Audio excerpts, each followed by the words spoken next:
Welcome back to the channel. I know it's been long మన channel పైన video వచ్చి. Going forward అలాంటి issues రాకుండా ఉండడానికే we have tied up with Infinitum. We're planning at least 1 video a week. Kurukshetram almost ఎండింగ్కి వచ్చింది and Ramayan త్వరలో start కాబోతుంది. If you new to the channel, don't forget to check out the other videos on my channel. To not miss out on the future videos, subscribe to the channel, like the video, share it with your friends, enjoy the video. కర్ణుడు చనిపోయాడు అని యుధిష్ఠర్కి పాండవుల సేన సంతోషంలో వచ్చి చెప్తుంది. కానీ దాన్ని యుధిష్ఠర్ నమ్మలేకపోతున్నాడు. కర్ణుడు చనిపోయాడా అని తను టెంట్లో నుంచి బయటికి వచ్చి మరి కర్ణుడి బాడీని చూస్తాడు. కర్ణుడి లైఫ్లెస్ బాడీ అలాగా పడుంది. కర్ణుని అలా చూసిన యుధిష్ఠర్ అప్పుడు కృష్ణుడితో, కృష్ణ, ఈ జరిగిన 13 సంవత్సరాలలో ఎప్పుడూ రానంత ప్రశాంతమైన నిద్ర నాకు ఇవాళ రాత్రికి వస్తుంది. కర్ణుడు చనిపోయాడనగానే పాండవుల మొత్తంలో ఎక్కడా లేనంత కాన్ఫిడెన్స్ వచ్చేసింది. త్వరలోనే దుర్యోధనుడు కూడా వాళ్ళ దగ్గరికి వచ్చి వాళ్ళకు లొంగిపోతాడని వాళ్ళు ఆశిస్తున్నారు. రాత్రి అయ్యేసరికి పాండవుల సైడ్ మొత్తం సంబరాలు మొదలైపోయాయి. అదే కౌరవుల సైడ్లో ఒక కౌన్సిల్ని స్టార్ట్ చేశారు. దుర్యోధనుడి టెంట్లో అందరూ వచ్చి కూర్చున్నారు. అప్పుడు కృపాచార్యుడు దుర్యోధనుడితో, దుర్యోధన, ఇంకా ఈ యుద్ధాన్ని లాగడంలో మనకు వచ్చేదేమీ లేదు. మనతో ద్రోణుడు లేడు, భీష్ముడు లేడు, కర్ణుడు కూడా లేడు. మనం ఇప్పుడు పాండవులతో ఓటమి నొప్పుకుంటే మన దగ్గర మిగిలిపోయిన సేన ప్రాణాలను కాపాడిన వాళ్ళం అవుతాం. గురూజీ, అలాగైతే ఆల్రెడీ చనిపోయిన సేన పరిస్థితి ఏంటి? నా కలను నెరవేర్చడానికి నన్ను రాజుగా చూడాలనుకుని వాళ్ళ ప్రాణాలను త్యాగం ఇచ్చిన సేన పరిస్థితి ఏంటి? భీష్మ పితామహ, ద్రోణాచార్యుడు, నా తమ్ముళ్ళు, ఆఖరికి నా ప్రియమిత్రుడైన కర్ణుడు కూడా నా ఆశయం కోసం నన్ను రాజుగా చూడాలనే ఒకే ఒక్క సంకల్పంతో వాళ్ళందరూ వాళ్ళ ప్రాణాన్ని త్యాగం చేశారు. వీళ్ళకే కాదు, నా కోసం చనిపోయిన ప్రతి ఒక్క సైనికుడికి నేను ఎప్పటికీ రుణపడిపోయి ఉంటాను. వాళ్ళ ప్రాణత్యాగాన్ని, వాళ్ళు నాకు ఇచ్చిన రుణాన్ని తీర్చుకోకుండా ఈ యుద్ధాన్ని నేను ఎలా ఆపేయగలను?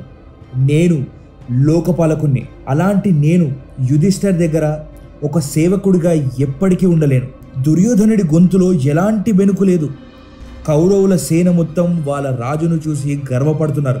వాళ్ళు ఓడిపోతున్నారని వాళ్ళకు తెలుసు. ఏం చేసినా యుద్ధాన్ని వాళ్ళు గెలవలేరని కూడా వాళ్ళకు తెలుసు. కానీ వాళ్ళ రాజును చూస్తుంటే వాళ్ళకు గర్వంగా ఉంది.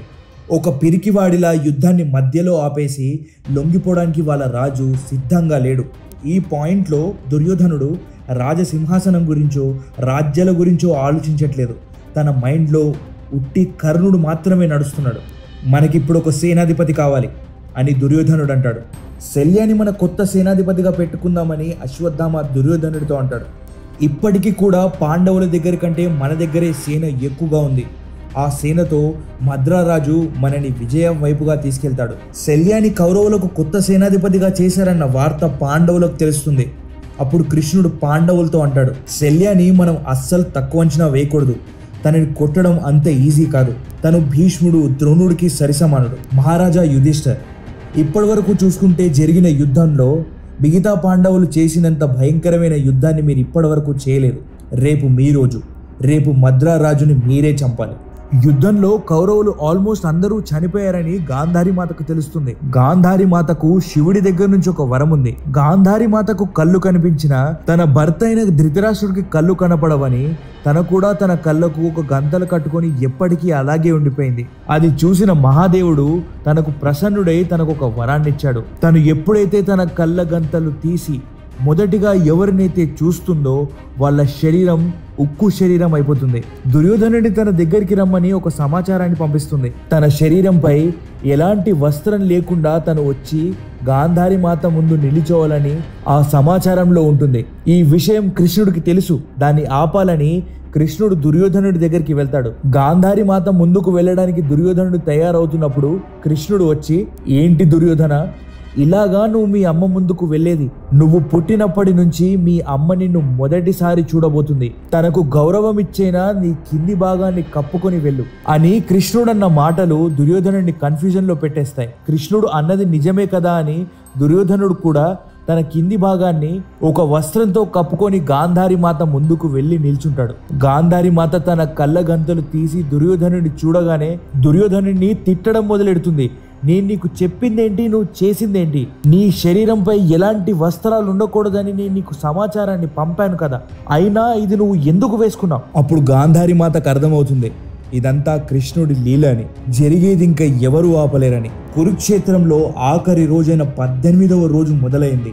సూర్యుడు ఉదయించగానే కౌరవులు పాండవులతో గట్టి యుద్ధాన్ని చేస్తున్నారు. ఎంత ప్రయత్నించినా పాండవులు కౌరవుల డిఫెన్సెస్ని కొట్టలేకపోతున్నారు. కానీ అది ఎక్కువసేపు వరకు కొనసాగలేకపోయింది. భీముడు అప్పుడు తన గదతో శల్య యొక్క రథాన్ని విరక్కొట్టేస్తాడు. అప్పుడు భీముడు తన గదని పట్టుకొని శల్య వైపుగా పరిగెత్తుకుంటూ వస్తున్నాడు. శల్యాని కొట్టడానికి భీముడు తన గదని లేపాడు. ఆ గద గనక శల్యకి తాకితే శల్య బ్రతికే ఛాన్సే లేదు. శల్యని అప్పుడు అక్కడ కృపాచార్యుడు కాపాడి భీముడి దగ్గర నుంచి దూరంగా తీసుకొని వెళ్ళిపోతాడు. శల్య అప్పుడు మళ్ళీ ఇంకొక రథంతో ఆ యుద్ధరంగానికి తిరిగి వస్తాడు. ఇప్పుడు యుద్ధరంగంలో యుధిష్ఠిర్ తన శక్తిని చూపే సమయం ఆసన్నమైంది. కానీ శల్యతో పోరాటాన్ని చేయడానికి ధర్మరాజు ఒక్కరే వెళ్ళలేదు. తన చుట్టూ మొత్తం పాండవుల మహారథులున్నారు. ఒకవైపుగా సత్యకి, ఇంకొక వైపుగా ధృష్టద్యుమ్నుడు, అర్జునుడు, ఇంకా భీముడు. శల్యకి యుధిష్ఠిర్కి భయంకరమైన యుద్ధం జరుగుతుంది. ఆ రోజు చూసినట్టు కురుక్షేత్రంలో ఇప్పటి వరకు యుధిష్ఠిర్ని ఎవరూ చూడలేదు. కానీ శల్య కూడా ఏం తక్కువవాడు కాదు కదా. తను వేసిన బాణాలకు యుధిష్ఠిర్ రథం విరిగిపోతుంది. తను వేసుకున్న షీల్డ్ కూడా విరిగిపోతుంది. కృపాచార్యుడు కూడా దగ్గరలోనే ఉన్నాడు. అప్పుడు కృపాచార్యుడు యుధిష్ఠిర్ యొక్క సారథిని చంపేస్తాడు. యుధిష్ఠిర్ రథసారథి చనిపోగానే కౌరవుల్లో ఒక రకమైన ఉత్సాహం మొదలైంది. కానీ అది ఎక్కువసేపు ఉండలేకపోయింది. ఎందుకంటే వీళ్ళ దగ్గరగా ఉన్న భీముడు శల్య యొక్క రథసారథిని చంపేస్తాడు. తన రథంలో ఒక్కడే ఉన్న శల్య తన కత్తిని పట్టుకొని తన రథాన్ని తనే నడుపుకుంటూ యుధిష్ఠిర్ వైపుగా వస్తున్నాడు. భీముడప్పుడు దూరం నుంచి 9 బాణాలు శల్య వైపుగా వేసి కొడతాడు. ఆ బాణాలు అప్పుడు శల్య చేతిలో ఉన్న కత్తిని జారిపోయేలా చేస్తాయి. ఒక బాణం శల్య చేతిలో దూరిపోతుంది. అప్పుడు యుధిష్ఠిర్ తన శక్త్యాస్త్రాన్ని శల్యపై ప్రయోగిస్తాడు. శల్య తన మ్యాక్సిమం ట్రై చేస్తాడు ఆ శక్త్యాస్త్రాన్ని ఆపడానికి. కానీ దాన్ని తను ఆపలేకపోతాడు. ఆ శక్త్యాస్త్రం శల్య ఛాతీలోకి దూరిపోతుంది. శల్య అక్కడిదక్కడే చనిపోతాడు. అప్పుడు యుధిష్ఠిర్ శల్య యొక్క తమ్ముళ్ళని, మిగిలిన మద్ర సేన మొత్తాన్ని చంపేస్తాడు. కర్ణుడి కొడుకులైన చిత్రసేన్ ఇంకా సత్యసేన్ వాళ్ళ నాన్న పేరుకు తగ్గట్టే యుద్ధాన్ని చేస్తున్నారు. కానీ ఆ యుద్ధంలో వాళ్ళు ఎక్కువసేపు నిల్చోలేకపోతారు. ఎలాంటి కనికరం లేకుండా వీళ్ళిద్దరిని నకుల్ చంపేస్తాడు. కర్ణుడి వారసులు ఎవరూ బ్రతకకుండా చేస్తాడు. ఒకరి వెనకాల ఒకరు ఇంకా కౌరవులు చనిపోతూనే ఉంటారు. దుర్యోధనుడు కాకుండా ఇంకా 12 మంది గాంధారి కొడుకులు బ్రతికే ఉన్నారు. వీళ్ళందరినీ భీముడు చంపేస్తాడు. భీముడు ధృతరాష్ట్రుడు కొడుకులను ఎలాగ చంపుతాడో మీరందరికీ తెలిసిందే. వాళ్ళ చావుని చూస్తేనే ముందు వాళ్లకు భయం వేయాలి. భీముడు వాళ్ళందరినీ అంత భయంకరంగా చంపుతాడు. ధృతరాష్ట్రుడు గాంధారి కొడుకులలో దుర్యోధనుడు ఒక్కడే బ్రతుకున్నాడు.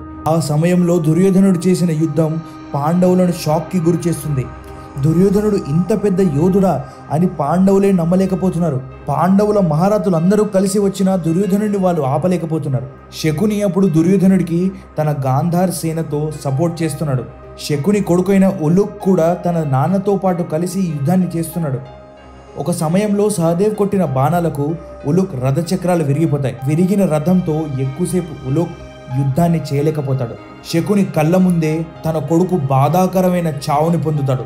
ఆ బాధలో శకుని సహదేవ్ వైపుగా దూసుకొస్తాడు. వీళ్ళిద్దరి మధ్యలో యుద్ధం జరుగుతుంది. కానీ ఒక పాయింట్లో శకుని అక్కడి నుంచి పారిపోతాడు. శకునిని పట్టుకోవాలని సహదేవ్ తన వెనకాలే వెళ్తాడు. అప్పుడు సహదేవ్ తనపై ప్రశ అస్త్రాన్ని వేస్తాడు. అది శకునిని అక్కడే చంపేస్తుంది. యుద్ధం ఇంకా ఆల్మోస్ట్ అయిపోయింది. గాంధార్, నారాయణి, త్రిగర్త, కళింగ, హస్తినాపురం అన్ని రెజిమెంట్స్ చనిపోయాయి. కృపాచార్యుడు, అశ్వత్థామ, కృతవర్మ, దుర్యోధనుడు వీరు మాత్రమే కౌరవుల వైపుగా బ్రతుకున్నారు. దుర్యోధనుడి 11 అక్షోహిణీల సేన చనిపోయింది. ఇలాంటి డిఫెన్స్ లేని దుర్యోధనుడు కురుక్షేత్రం మధ్యలో ఒక్కడిగా అలాగే నిల్చునిపోయి ఉన్నాడు. అక్కడ పడున్న శవాలను చూస్తున్నాడు. రాబందు ఆ శవాలను పీక్కు తినడం చూస్తున్నాడు. ఈ శవాలు, ఈ గుర్రాలు, ఈ రథాలు, ఈ ఏనుగులు ఇవన్నీ ఒకప్పుడు నా సేన. తన కళ్ళ ముందే వాళ్ళలా పడుండడం దుర్యోధనుడు తీసుకోలేకపోతున్నాడు. ఈ విధ్వంసం ఇంతే భయంకరంగా ఉంటుందని విదుర్ తనకు ఎప్పుడో చెప్పాడు. కానీ దాన్ని దుర్యోధనుడు పట్టించుకోలేదు. ఆ యుద్ధరంగంపై ఎగురుతున్న రాబందులు, ఆ శవాల నుంచి వచ్చే వాసన కురుక్షేత్రాన్ని భూమిపైనే ఒక నరకాన్ని తయారు చేసింది. ఇంకా ఆ యుద్ధరంగంలో కొంతమంది సేన బ్రతికే ఉన్నారు. కానీ వాళ్ళకైన గాయాల వల్ల వాళ్ళు లేచి నడవలేకపోతున్నారు. అలా ఆ సేన బ్రతికుండంగానే నక్కలు వాళ్ళని పీక్కొని తింటున్నాయి. దుర్యోధనుడికి కూడా చాలా గాయాలయ్యాయి. ఎక్కడ చూసినా రక్తం తన బాడీలో నుంచి బయటకు వస్తూనే ఉంది. ఈ యుద్ధాన్ని నేను పాండవులతో కొనసాగించాలంటే నాకు కొంచెం రెస్ట్ కావాలి. కురుక్షేత్రం దగ్గరలోనే ద్వీపయాన్ సరస్సు ఉంది. నేను అక్కడికి వెళ్ళి పొద్దున వరకు రెస్ట్ తీసుకుంటాను. రేపు పొద్దున నేను పాండవులతో మళ్ళీ యుద్ధాన్ని చేస్తానని దుర్యోధనుడు అక్కడి నుంచి వెళ్ళిపోవడానికి రెడీ అవుతాడు. ఇంకొక వైపుగా 18 రోజుల నుంచి సంజయ్ కురుక్షేత్రంలో ఏం జరుగుతుందో ప్రతి ఒక్కటి ధృతరాష్ట్రుడికి చెప్తూనే ఉన్నాడు. ఈ రోజు యుద్ధరంగంలో తను దుర్యోధనుడిని వెతకడానికి ప్రయత్నిస్తున్నాడు. కానీ దుర్యోధనుడు మాత్రం తనకి కనపడట్లేదు. దుర్యోధనుడిని వెతుకుతున్నప్పుడు సత్యకీకి ఇంకా దృష్టద్యుమ్నుడికి సంజయ్ కనిపిస్తాడు. వాళ్ళు తనని చంపేయబోతారు. అప్పుడు వ్యాసదేవ మహర్షి వీళ్ళిద్దరిని ఆపి, ఒక దూతని మనం చంపలేం, అది ధర్మం కాదు. సంజయ్, నువ్వు ఇప్పుడే హస్తినాపురానికి తిరిగి వెళ్ళు. ఇక్కడ ఏం జరిగిందో తెలుసుకోవాలని ధృతరాష్ట్రుడు నీ కోసం వేచి చూస్తున్నాడు. సంజయ్ ఆ యుద్ధరంగం నుంచి హస్తినాపురానికి తిరిగి వెళ్తుండగా ఒక నీడ దగ్గరలో ఉన్న అడవిలోకి వెళ్లడం తను చూస్తాడు. ఆ యుద్ధరంగంలో నుంచి దుర్యోధనుడు ఆల్మోస్ట్ బయటపడిపోయాడు. అప్పుడు తన షోల్డర్ పై ఒక చెయ్యి వచ్చి పడుతుంది. ఒక్కసారిగా తన గదని తన వైపుగా తిప్పి దుర్యోధనుడు కొడతాడు. కానీ అక్కడ సంజయ్ని చూసి తను రిలీఫ్ అవుతాడు. సంజయ్, వెళ్ళి మా నాన్నకి చెప్పు, నా దగ్గర ఇప్పుడు ఎలాంటి సేన లేదు. నేను ద్వీపయాన్ లేక్ లో వెళ్ళి ఉంటాను. నేను అక్కడ పాండవుల కోసం వెయిట్ చేస్తూ ఉంటాను. అప్పుడు దుర్యోధనుడు ద్వీపయాన్ లేక్ దగ్గరకు వచ్చేస్తాడు. దుర్యోధనుడికి నీళ్ళల్లో శ్వాస ఎలా కంట్రోల్ చేస్తారో తెలుసు. సో ఆ నీళ్ళల్లో చాలా లోతుగా తను వెళ్ళిపోయి అక్కడే కూర్చొని తను పాండవుల కోసం వెయిట్ చేస్తూ ఉంటాడు. కొద్దిసేపు అవ్వంగానే ఆ నీళ్ల పైనుంచి దుర్యోధనుడికి ఒక సౌండ్ వినిపిస్తుంది. మిత్రమా, నువ్వు ఒక్కడివే ఉన్నావని అనుకోకు, ఇంకా నేను, కృపాచార్యుడు, కృతవర్మ నీతో పాటు ఉన్నాం అని అశ్వత్థామ దుర్యోధనుడితో అంటాడు. మిత్రమా, నువ్వు బ్రతికే ఉన్నావా? నీ గొంతు వినంగానే నాకు శాంతి కలిగింది. ఇవాళ మనం రెస్ట్ తీసుకుందాం, రేపు మనం యుద్ధాన్ని కొనసాగిద్దాం. పాండవులతో కొంచెం జాగ్రత్తగా ఉండండి అని దుర్యోధనుడు అశ్వత్థామకి చెప్తాడు. ఇది వీళ్ళు మాట్లాడుతుండగానే దగ్గరలోనే వీళ్ళ మాటలని ఎవరో వింటున్నారు. ఆ అడవుల్లోనే నిశ్రద్స్ ఉంటారు. అది వాళ్ళ క్యాంపింగ్ ఏరియా. దుర్యోధనుడు ఇంకా అశ్వత్థామ మాట్లాడిన మాటలను వాళ్ళు వింటారు. ఇది గనక మనం వెళ్ళి పాండవులకు చెప్తే వాళ్ళు మనకు ఎక్కడ లేనంత ధనాన్ని ఇస్తారు. దుర్యోధనుడు ఎక్కడున్నాడో పాండవులకు చెప్పడానికి వాళ్ళు వస్తున్నారు. పాండవులు అప్పటికి దుర్యోధనుడి కోసం వెతుకుతున్నారు. అప్పుడు వాళ్లకు నిశ్రద్స్ కనిపిస్తారు. మహారాజా యుధిష్ఠర్, దుర్యోధనుడు ఎక్కడున్నాడో మాకు తెలుసు. ఆయన ద్వీపయాన్లో ఉన్నాడు, నీళ్ల లోపల దాక్కొనున్నాడు. ఆయనకు చాలా గాయాలయ్యాయి, కానీ తన దగ్గర తన గద ఉంది. తన చుట్టుపక్కల ఎలాంటి సేన లేదు. మీరు తనని ఈజీగా చంపేయొచ్చు. అది విన్న యుధిష్ఠర్ వీళ్లకు ఎక్కడ లేనంత ధనాన్నిచ్చి ద్వీపయాన్ వైపుగా మొదలయ్యాడు. దుర్యోధన, ఒక పిరికివాడిలా దాకోకు. నీ సేనని నువ్వు అసలు ఎలా చనిపోనిచ్చావు? ఆ నీళ్ళల్లో నుంచి బయటికి రా. నీ విధిని నువ్వు స్వీకరించు. పాండవులందరూ ద్వీపయాన్ దగ్గరకు వచ్చేశారు. నాకు చాలా గాయాలయ్యాయి అండ్ మీతో యుద్ధాన్ని చేసేంత ఎనర్జీ కూడా నాకు లేదు. మీరు కూడా వెళ్ళి రెస్ట్ తీసుకోండి. రేపు మళ్ళీ మనం యుద్ధాన్ని చేద్దాం. ఇంకా సూర్యాస్తమం అవ్వలేదు. ఆ నీళ్ళలో నుంచి బయటకు వచ్చి మమ్మల్ని ఓడించు, లేదా చావడానికి సిద్ధమవ్వు అని యుధిష్ఠర్ దుర్యోధనుడితో అంటాడు.